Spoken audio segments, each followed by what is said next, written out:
So let's dive right into the question. I'm going to assume you've at least watched the video, the lecture that is, and you've tried the question. If you haven't, I would highly recommend you go ahead and do that before you come to the question. Okay, so this is what the question says. It says that you have to take an input from the user, which is height, and this is going to be a variable of type int. Also, before we continue, I am going to tell you that you shouldn't feel disheartened that you were not able to attempt this question, because it's a pretty challenging question, especially for someone who's, well, only done one lecture. So yeah, okay, let's get right back into it. So we're gonna take a variable called height, and for now, let's just let it be. Let's just initialize it. So we have it right there. So this is, I'm not actually writing the code, this is just pseudocode. So we're just going to discuss how we're going to attempt the problem, and then we're actually going into the IDE and run it. So the question says that you need to take an input called height, which has to be in the range 1 to 8 inclusive. So that means it can have 1, 2, 3, 4, and up till 8 as input. And it cannot have numbers like 0, -1, -2, and 9, 10, 11. You get it. So yeah, we're just gonna let that be for now. So now you understand the input part of the question. Now we're gonna go to the output part, like what do you have to do once you have the variable. So once you have the variable, you have a so-called height, and you have to print out the following pattern of a star up until you get up to the input variable. For example, if the user's input was 4, this is what your output triangle should look like. It has a height of 4, and the last row also has a width of 4. This is our target. Now the question states that you should first go ahead and try it out like this, where you print out this triangle, but we're not going to go into that. This solution is simply for this question itself. So now let's see what we should do. So our first task is to get a variable from the user. Whoever is running our application needs to give us an input, and we're going to store that information in a variable which we'll call height. But if we use the standard library, we don't have a function where we can get an integer, so we'll use the CS50 library, which will be in the IDE which we are given as part of the course. So once we include that, we can simply write getInt. Now over here, half of our work is done. At this point, the function itself will not stop asking for a height if you input a different data type. For example, if you input a string, or you input a long, which is essentially a very long number, but it will take an input such as -1 or 0 or 3, anything, because these come into the category or the data type of integers, and this function's purpose is to get an integer.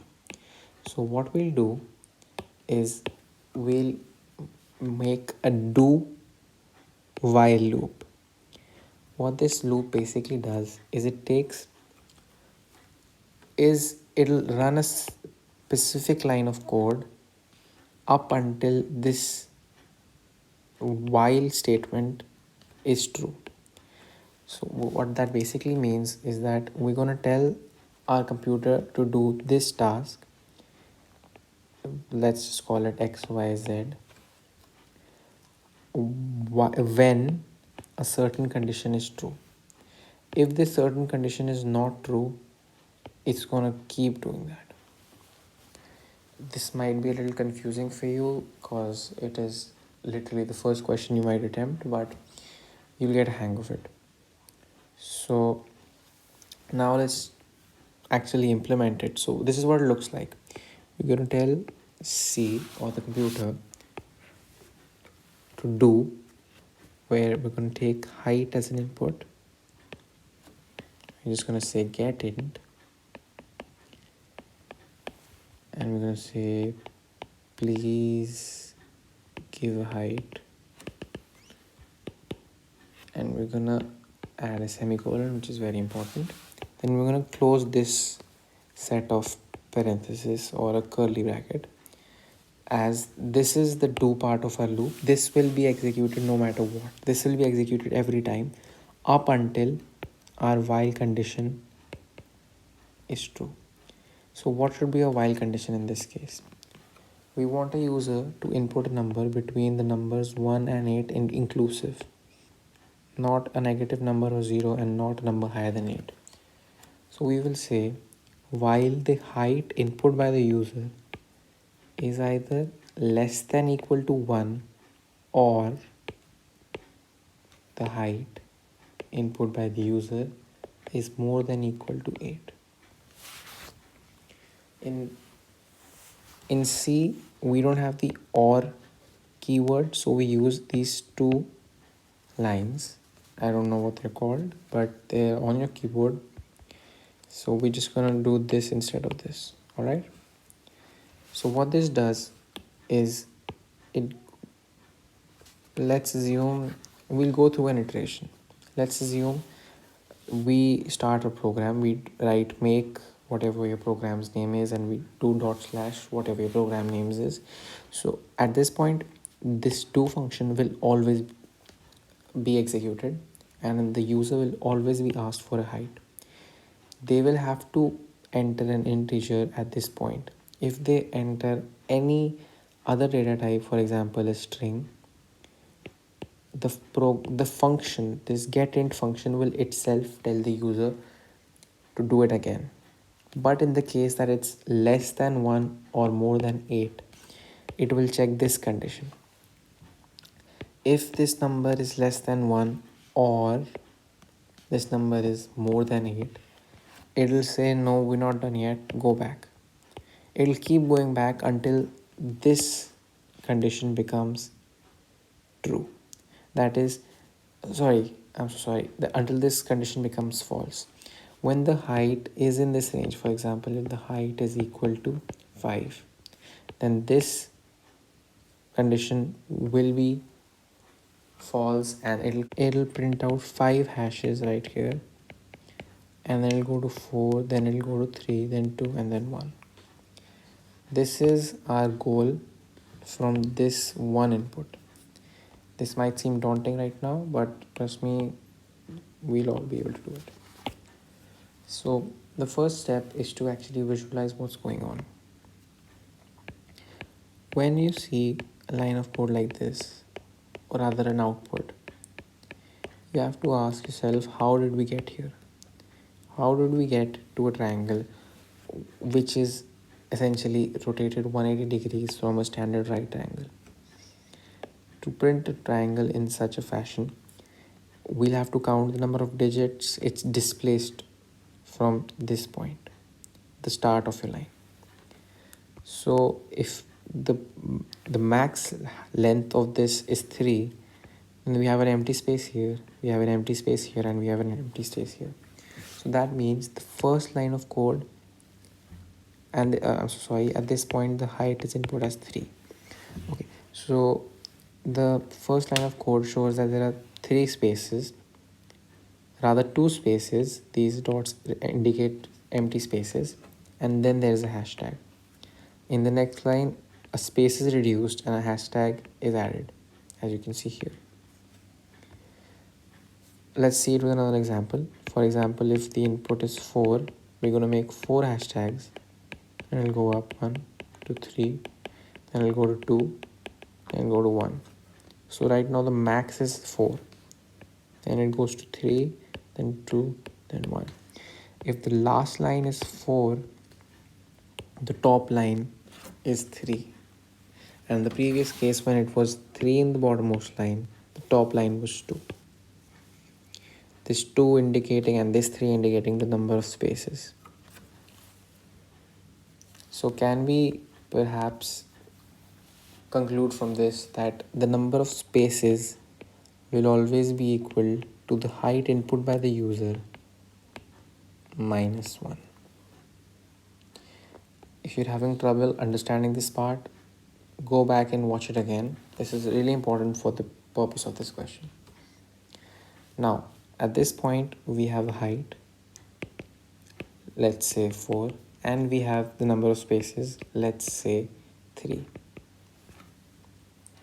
Now, we have to do something in which we'll use a very important part of C and any programming language, which is a loop.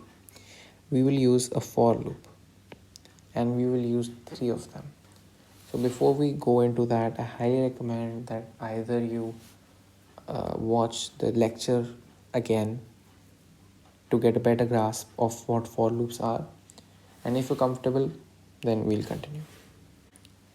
So I'm going to assume you're comfortable with for loops. Even if you aren't, I'll try to make sure to make it as easy as possible to understand.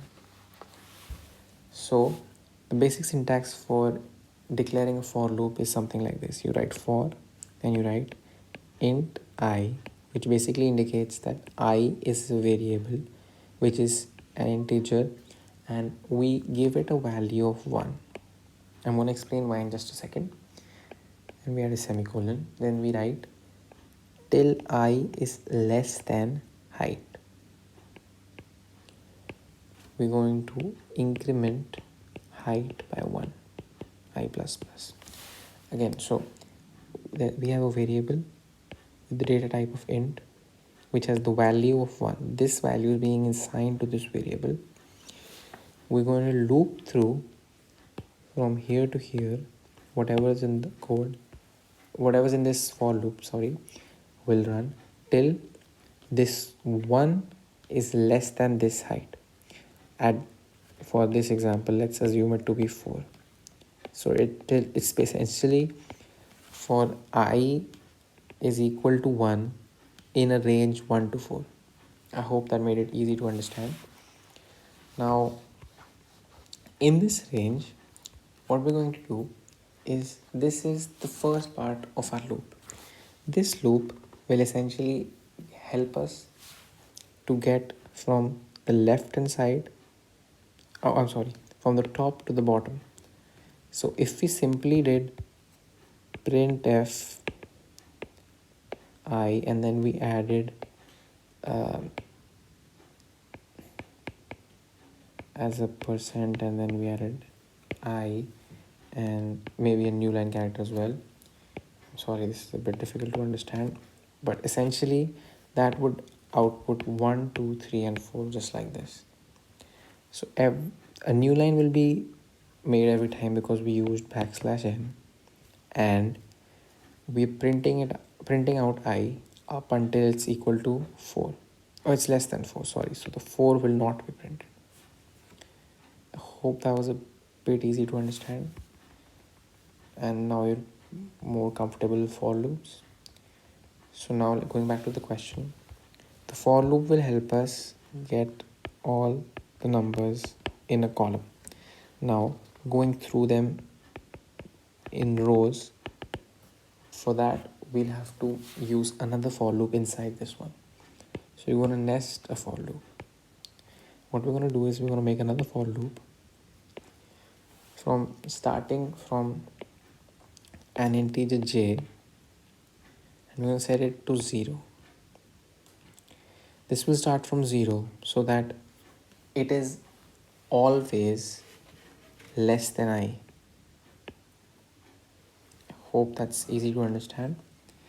Then rather than giving it a limit from 0 to height, because we're already doing that over here, what we're going to do, we're going to loop it till j is less than spaces, and spaces, as we can see over here, is equal to 3 for this particular case. Then we're simply going to do j plus plus, and then we're going to open the loop. And in our loop, what we're going to do is simply going to print out an empty space, nothing inside. That's all. Semicolon. Then outside of the loop, what we're going to do, we're going to write spaces is equal to spaces minus 1, or we can simply write minus equal to 1. Now what this means, let's go through an iteration. First iteration is when I is 1, we're going to go here, j is 0 and spaces is 3. So it will print out this empty space 3 times. So we're going to indicate the empty space as a dot. We'll do it 3 times. Then we're going to decrement the value of spaces by 1. Now the value of I is 2 was the second iteration. It'll go up till 3, not 4. When it's equal to 2, over here j will go in the range from 0 to now 2 because space is being decremented by 1. So this time it will only print out 2 spaces. Similarly, the next time when I is equal to 3 and j will go into the range 0 to 3, it'll only be printed, till 1, it'll only be printed once. I hope this made it easy to understand how we're going to print out spaces.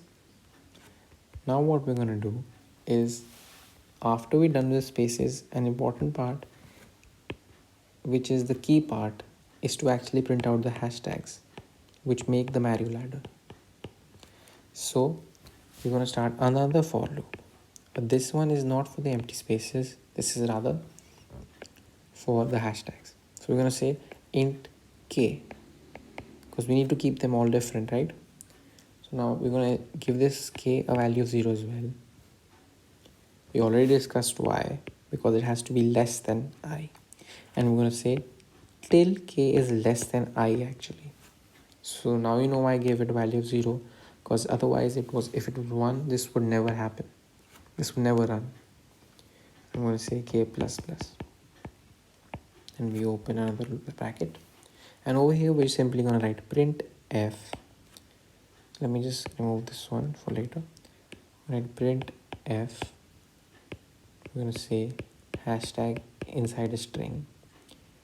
And we're not going to add a backslash n over here, because in every iteration we want to print it out next to each other, right?